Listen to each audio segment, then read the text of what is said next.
Hey guys, just a mini Gooshly here, and welcome back to another Cappyboi concept video. This is part 2 of, I guess, I don't know how many, I don't know, but anyways, this is part 2.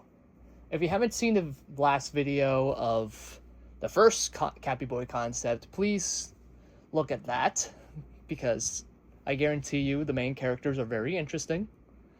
And today, I'm going to talk about the main villain of the series, his origin story, and the plot of it.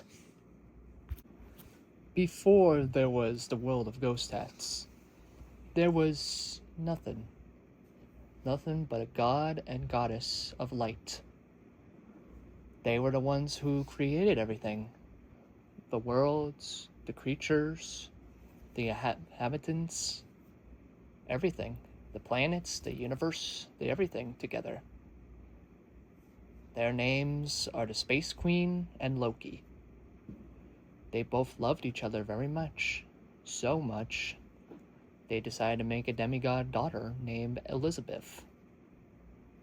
They created everything, including the magics.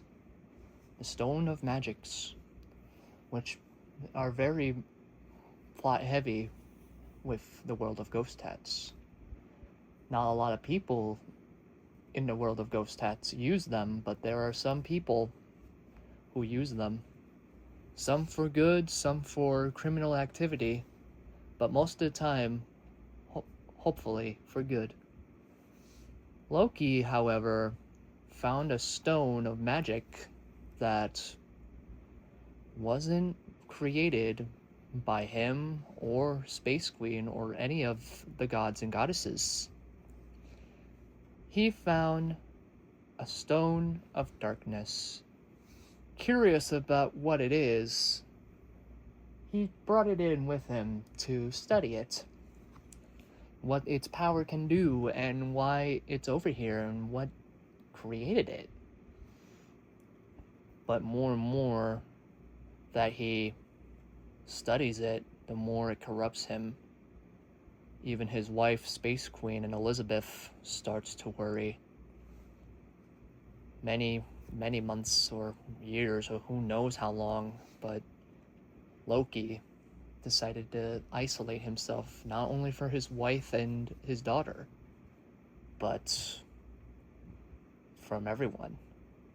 One day, his daughter Elizabeth tried to check up on him after so long, but in a fright, she was stabbed by a shadow spike out of nowhere, killing her instantly.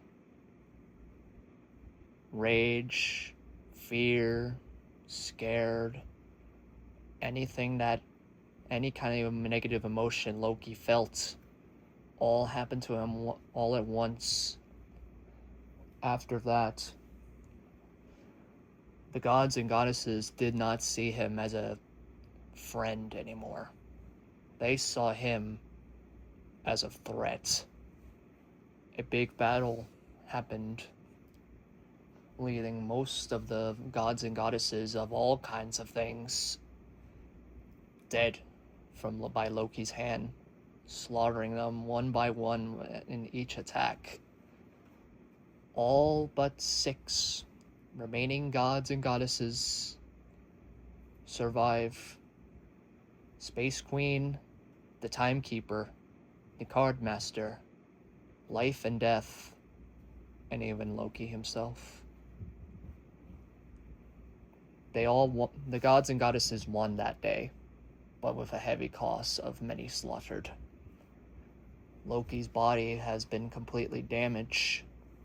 Nothing but a husk of what he once was.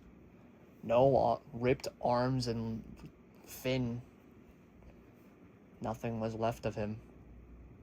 He decided to make a pocket dimension called the Dark Realm to escape, try to rebuild his body. Before he left, Space Queen made a prophecy that a ghost hat worthy enough to wield a sword of light enchanted by her hand, will destroy him one day. Hearing this, he enraged retreated.